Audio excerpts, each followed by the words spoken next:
When I woke up in that hospital room, everyone told me the same thing. My baby was gone. Their words didn't make sense. My mind was foggy from the anesthesia, my body heavy, my chest hollow. I remember blinking at the white ceiling, trying to move, trying to speak. My throat was dry, my lips cracked. The only sound I could make was a whisper, "Where's my baby?" My brother Ryan was sitting in the corner, elbows on his knees, face buried in his hands. He looked up when I spoke, his eyes red. "Emily, I'm so sorry," he said, voice trembling just enough to sound convincing. The doctors tried everything. Beside him, my mother Linda stood stiffly, arms folded like she was afraid to come near me. Her perfume cut through the smell of disinfectant. "You have to be strong now," she said. "The baby didn't make it. The doctor said there were complications." I remember the way the room tilted. The world felt unreal, like I'd been dropped into someone else's nightmare. I turned my head toward the bassinet that should have been beside me, empty. Just a folded blanket and a small blue cap. "No?" I whispered. "That can't be right." I heard him cry. Ryan rushed to my side, pressing my shoulders down gently. "Em, you were in and out of consciousness. You imagined it. You need to rest." But something inside me refused to believe it. I'd felt my son kick for months. I'd talked to him every night, told him about the world he was about to meet. That connection doesn't vanish overnight. I didn't know it then, but that moment, those words, would shape every breath I took for the next 3 years. If this were a movie, that's the instant the screen would freeze, because that's the moment my story begins. My name is Emily Carter, and this is the story of how my own brother sold my newborn baby to strangers while I was unconscious, and how, 3 years later, I found him again. Ryan wasn't the kind of villain you see coming. Everyone in town thought he was charming. He could talk his way out of anything, make people laugh, make them trust him. When we were kids, he used to stand up for me. I thought he was my protector. Our mom, Linda, raised us alone after Dad left. She was the type who cared more about what the neighbors thought than how her children felt. To her, image was everything. How we dressed, who we dated, what people whispered about our family. When I got pregnant at 23, unmarried, she looked at me like I'd set fire to her reputation. "You're ruining your future," she'd said the night I told her. "No, Mom," I'd answered, hand over my stomach. "I'm starting one." Ryan, surprisingly, took my side. At least, that's what I thought. He promised he'd help me through it. He told me not to stress, that he'd handle the hospital paperwork, the finances, everything. I was exhausted, naive, and desperate for support. I let him. Looking back, I see the control in every act of kindness, the way he slowly took decisions out of my hands, the way Mom started talking about other options, and how both of them treated my pregnancy like a temporary mistake we'd all soon fix. Cut back to that hospital room. I'm lying there, clutching the sheets, tears blurring my vision. Ryan leans closer, lowering his voice. "You have to let go, Em. Maybe it's for the best. You weren't ready." Those words echo even now. You weren't ready. My mother nods in quiet agreement, her lips pressed thin. "Listen to your brother. God has his reasons." At that moment, I believed them. I had no proof, no strength, and no one else to turn to. I was 23, heartbroken and completely alone. I signed the hospital discharge papers Ryan handed me without reading them. I cried until I fell asleep. And when I woke again, my baby, my Noah, was gone. If you're watching this right now, wondering how someone could live with a secret that big, let me tell you, grief can bury truth deeper than any lie. I didn't question. I didn't fight. I simply survived. But 3 years later, everything changed. Because one afternoon, while helping out at a community fair, I saw a little boy drop his toy car.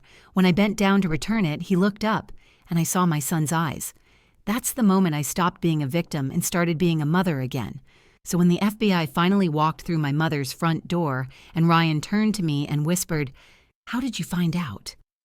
I didn't scream. I didn't cry. I just said, "Because a mother always knows." When I think back to the time before everything happened, I see a life that felt fragile but hopeful, like sunlight breaking through a cracked window. I was living in Wilmington, North Carolina, in a small one-bedroom apartment above a coffee shop where I worked part-time as a barista. My mornings smelled like espresso and vanilla syrup, my evenings like the salty wind coming from the coast. It wasn't perfect, but it was mine. I was 6 months pregnant, and even though my situation terrified me, I was determined to do right by my baby. I named him Noah before he was even born.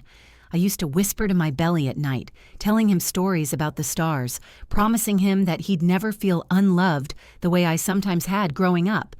But my mother, Linda, didn't see it that way. She called every few days, her voice sharp as glass. "Emily, this isn't a game. You can't raise a child alone." "I'm not alone," I'd answer quietly. "I have you and Ryan." But she'd sigh, heavy and disappointed. "You have to think about your future. You could still finish nursing school if you make the right choice."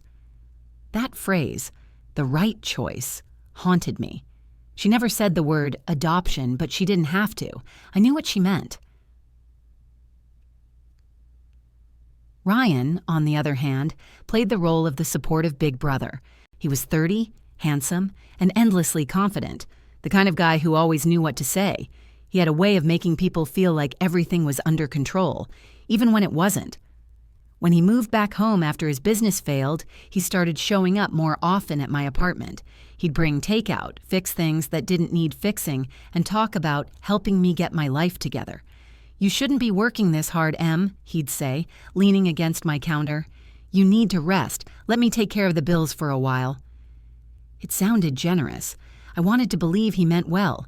But sometimes I'd catch a flicker in his expression, something calculating behind that easy smile. Still, I ignored it. When you're scared and pregnant, you cling to any comfort that's offered.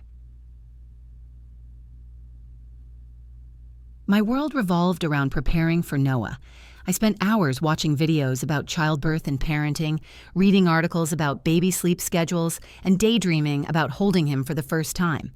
I didn't have much money, but I'd managed to buy a small crib and some secondhand baby clothes.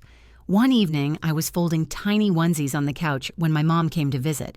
She walked through the apartment like an inspector. "You call this a nursery?" she said, frowning at the corner where the crib stood. "It's temporary," I told her.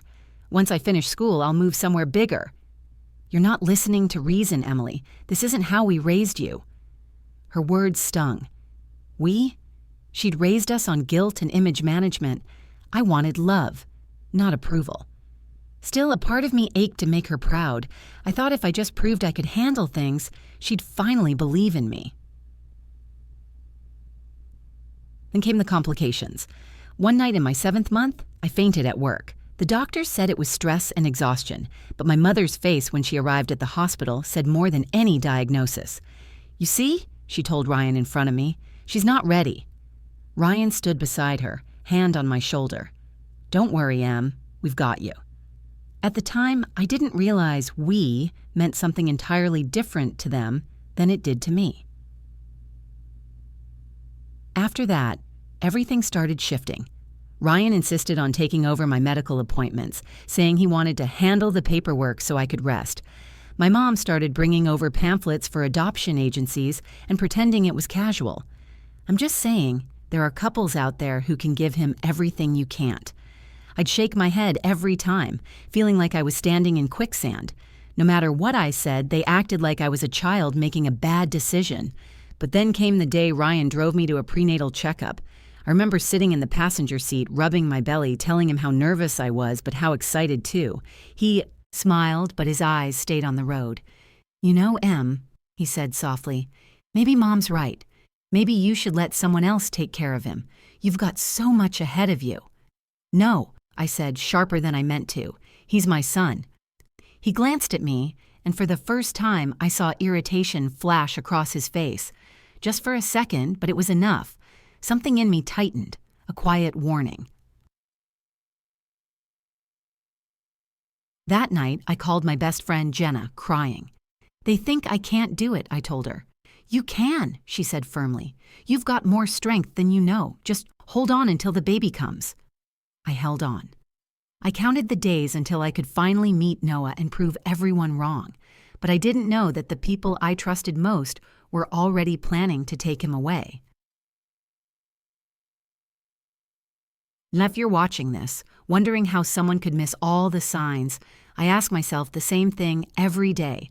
Love makes you blind, especially when it wears the face of family. At the time, I thought I was surrounded by people who wanted to help me. I didn't realize I was surrounded by people who wanted to control me. The night everything changed started like any other. I was 8 months pregnant and restless. Rain tapped against the window while I folded a blanket I'd crocheted for Noah, soft yellow, the color of hope. I remember rubbing my belly and saying, "Just a few more weeks, little man." That's when the pain hit, sharp and sudden, cutting through me like lightning. My vision blurred. I tried calling Ryan, but my phone slipped from my hand. The next thing I remember is waking up to flashing lights, paramedics hovering, someone saying, "Stay with us, ma'am." I faded in and out as they lifted me into the ambulance.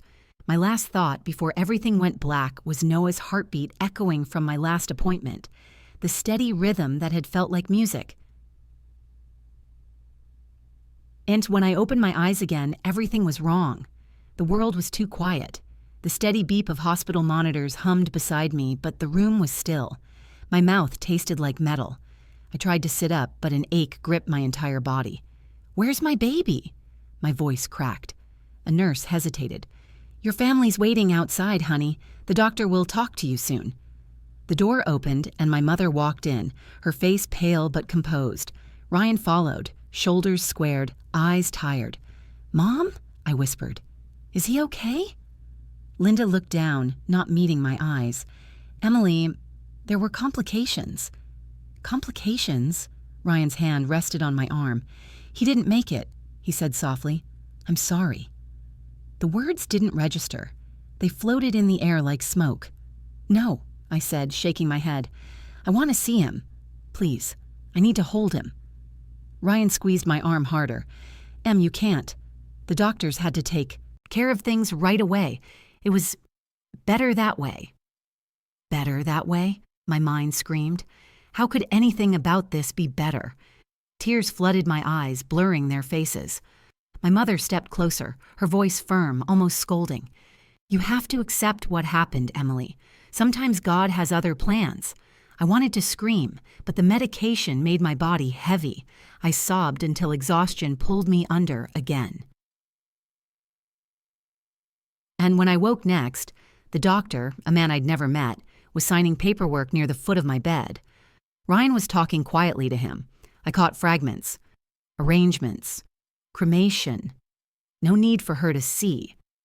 I tried to protest, but my voice barely worked. Ryan turned and smiled the way he always did when he wanted control. "Don't worry, Em. I'm handling everything. You just rest." I drifted back to sleep, not realizing that while I lay there, my whole world was being rewritten without my consent. The next few days were a blur of silence. No baby's cry, no hospital nursery visits, just pitying looks from nurses, and my mother's constant insistence that I shouldn't torture myself by asking questions. When I was discharged, Ryan drove me home. The car smelled like antiseptic and air freshener. I stared out the window, numb. "I should have done something," I murmured. "There was nothing you could do," he said. "It wasn't your fault." "Can I get his birth certificate, his—" Ryan cut me off gently. "Everything's been handled. Don't think about it anymore." That word again, handled. Like my child was just a problem on his to-do list. At home, the little crib in the corner stood untouched. The blanket I'd made sat folded neatly inside it. I pressed it to my chest and cried until my voice broke. The weeks that followed felt endless. I couldn't eat. I couldn't sleep. My mother kept dropping by, talking about moving on. "You're young," she said one morning, handing me a stack of nursing school forms. "Focus on your future. This is God's way of giving you another chance."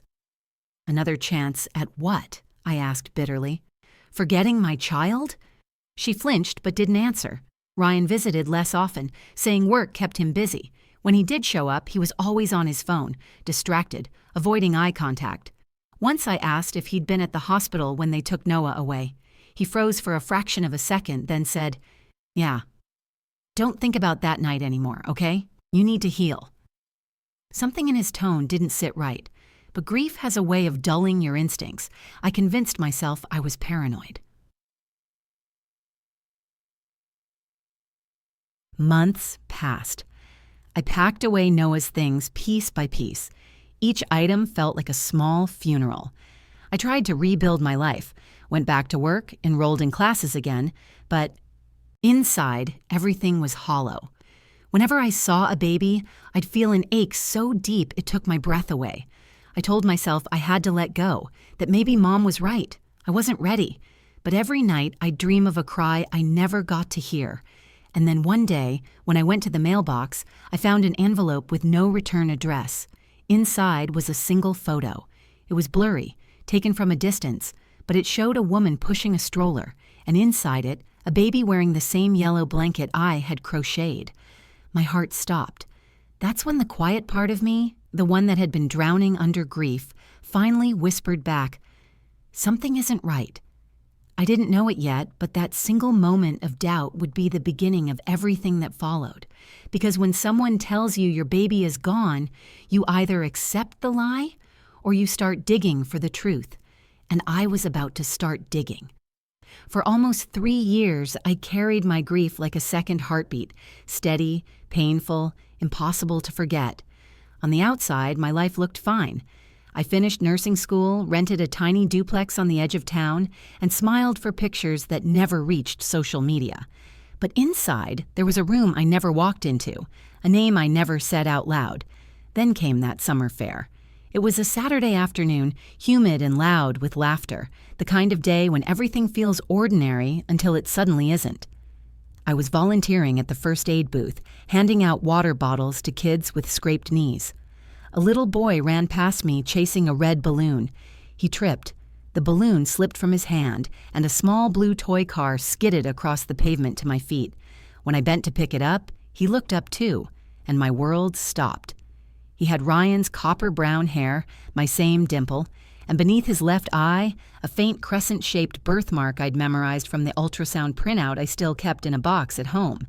For a second, I couldn't breathe. A woman hurried over, kneeling beside him. "Noah, sweetheart, you okay?"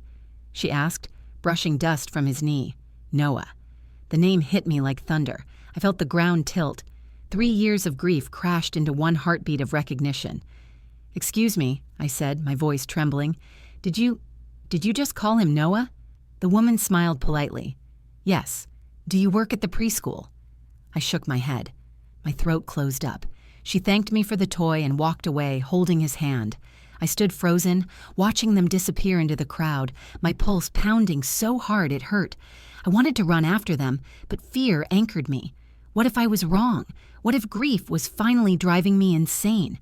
Still, I couldn't shake it. That night, I sat at my kitchen table staring at the ultrasound photo. That same birthmark, that same name. Coincidence didn't feel big enough to explain it. The next morning, I went back to the fairground before dawn and searched for the event. Organizer. She told me the booths had been rented by local families and gave me a list of vendors. One name stood out, Rachel Whitmore, the woman with the stroller. I looked her up online. She lived in a nearby suburb with her husband Mark and their adopted son Noah Whitmore. The adoption date? 3 years ago, 3 days after I gave birth. My hands shook as I read it. I didn't want to believe Ryan could have done something so cruel, but every unanswered question from that night, every paper he'd signed for me, every memory of my mother's cold insistence, suddenly lined up like puzzle pieces that had been waiting for me to open my eyes. I contacted a private investigator named Paul Simmons. I told him everything, what happened at the hospital, the missing paperwork, the photo in my mailbox. He listened quietly, then said something I'll never forget. "If what you're saying is true, Emily, we're not just talking about lies. We're talking about a crime." Within 2 weeks, Paul obtained hospital records. Half the pages were missing, signatures mismatched, and the doctor who'd handled the case had moved out of state the same month Noah was born. Paul arranged for a discreet DNA test. I collected a stray tissue from a cafe where Rachel had taken Noah after Sunday school. It felt wrong, invasive, but it was the only way to know. When the results came back, I opened the envelope with shaking hands. 99.97% match. He was my son, my Noah. I remember sitting on my floor, clutching the results, sobbing, not out of sadness, but out of something fierce and alive. For the first time in years, grief gave way to purpose. That night, I drove to my mother's house. She opened the door in her robe, surprise flickering across her face. "Emily, it's late. What's wrong?" "I know," I said. My voice was steady in a way it hadn't been in years. "About Noah, about what you and Ryan did." She went pale. "You're imagining things again. You were sick, honey. The doctors. I have proof." I set the DNA test on the kitchen table. Her hand trembled as she reached for it. "You weren't ready to be a mother," she whispered, almost like she was reciting an old excuse. "Maybe not then," I said, "but I am now." She didn't try to stop me when I turned and walked out. Over the next week, Paul helped me contact federal authorities who handled illegal adoption cases. I gave them everything: records, DNA, signed documents, the photo, even details about Ryan's so-called business trips. When the agent on the phone said, "We'll take it from here," my entire body went cold and light at the same time. For years I'd thought strength meant surviving quietly. Now I knew it meant speaking out even if your voice shook. I downed didn't know what justice would look like yet. I didn't know what would happen to Ryan, to my mother, to the people who'd raised Noah. But I knew this. I was done being the girl who believed other people's truths. I was Noah's mother, and I was going to bring him home. The day everything came to light began with a silence that felt heavier than any storm. I had arranged a family dinner. That's what I told my mother. Nothing suspicious, just a simple evening together. Ryan even joked over text, "Wow, Em's cooking? Must be a special occasion." He had no idea how right he was. Inside my mother's old colonial house, the air smelled of lemon polish and secrets. The same framed photos lined the hallway. Ryan in his graduation gown, me holding a fishing pole at 8 years old, our parents smiling like they'd invented perfection. I paused at the picture of Mom and Ryan, wondering how long they'd been hiding what they'd done behind those practiced smiles. I'd already met with the FBI agents that morning. They'd reviewed every document, every recording, every bank transfer Paul and I uncovered. They told me to act natural. "When we arrive," the lead agent said, "stay calm and keep everyone in the room." Calm. The word sounded impossible, but somehow my voice didn't shake when I called out, "Dinner's ready." Yama. You went into the dining room wearing pearls like she always did when she wanted control. Ryan followed, phone in hand, talking about some new client. I watched them sit across from me, the table between us like a line drawn in sand. "So," Ryan said, flashing that familiar grin, "what's the occasion?" "Family," I answered. "It's been too long since we've all been together." He raised an eyebrow. "That's sweet. I was starting to think you were avoiding us." Mom gave a brittle laugh. "Your brother's right. You've been distant. But I'm glad you're finally moving on." Moving on. The phrase twisted in my stomach. "You're right," I said quietly. "I am moving on, but not in the way you think." They exchanged a look. Mom's smile faltered first. "Emily," she said carefully, "what's this about?" I reached into my bag and placed a small folder on the table. Inside were copies of the DNA results, financial statements showing Ryan's sudden deposits after my son's birth, and hospital forms with forged signatures. Ryan's phone slipped from his hand. Mom's breath caught like a snap of glass. "What is this?" Ryan demanded. "The truth," I said, "about Noah, about what you did." Mom's voice cracked. "Emily, don't do this here." "Where then?" I asked. "You decided where my baby went. You decided who got to call themselves his parents. The least you can do is listen to what you stole."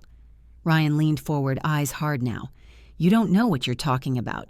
That kid isn't—" "He is," I cut in. "He's mine. The DNA proves it. The investigators proved it. And they know exactly where the money went."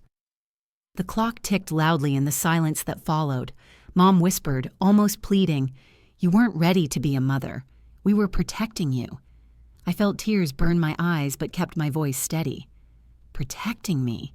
You sold my child, Mom. You let me believe he died. Do you have any idea what that kind of grief does to a person?" Her shoulders sagged. For once, she didn't have a rehearsed answer. Ryan pushed his chair back suddenly, face pale. "You can't prove—" The sound of a car door outside cut him off. Then another. The rumble of engines. Mom's head snapped toward the window. "Emily, what did you do?" "What I should have done 3 years ago," I said, standing. A firm knock echoed through the house. Ryan froze.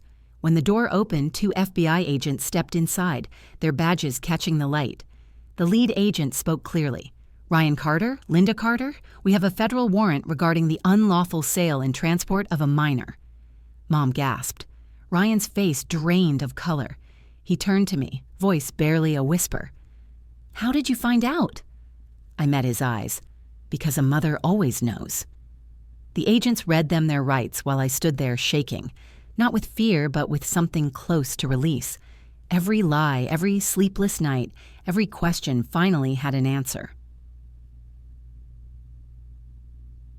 When they were led out, Mom looked back once. Her expression wasn't angry. It was small and broken, like she'd finally realized the cost of her control. Ryan didn't look at me at all. The house felt eerily quiet after the door shut. For a long moment, I just stood there, staring at the empty chairs. Then a soft voice called from the living room doorway. "Mommy?" Noah. Rachel and her husband had brought him, just as we'd arranged with the authorities. He held the same blue toy car in his hand, the one that had rolled toward me at the fair. I knelt down. He hesitated only a second before stepping forward. When I wrapped my arms around him, the world finally made sense again. I whispered into his hair, "You're home now, baby. You're safe." He didn't understand the history behind those words, but he hugged me tighter. And that was enough. That night, after the agents finished their reports and the cars drove away, I sat on the porch with Noah asleep against my chest. The moon was bright, the air still. For the first time in years, my heart didn't hurt when it beat. I'd lost so much, but I'd found something stronger, truth. And truth, I learned, doesn't need to scream.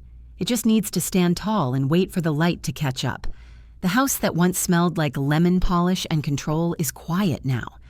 Ryan's laughter doesn't echo down the hall. My mother's clipped heels don't tap against the kitchen floor. The walls still hold their pictures, but the smiles in those frames feel like strangers. 3 months have passed since the arrests. Sometimes I still wake in the middle of the night, heart racing, half expecting to hear someone whisper that awful phrase, "He didn't make it." Then I hear soft breathing from the next room, the steady rhythm of Noah asleep, and reality settles back in. I got my son back. The first weeks were awkward, tender, and terrifying. He'd been raised by Rachel and Mark, the couple who'd unknowingly adopted him through Ryan's scheme. They were good people, devastated when they learned the truth. When we met at the social services office, Rachel cried so hard she couldn't speak. "We didn't know," she kept saying. "If we had, we never would have—" I stopped her with a shake of my head.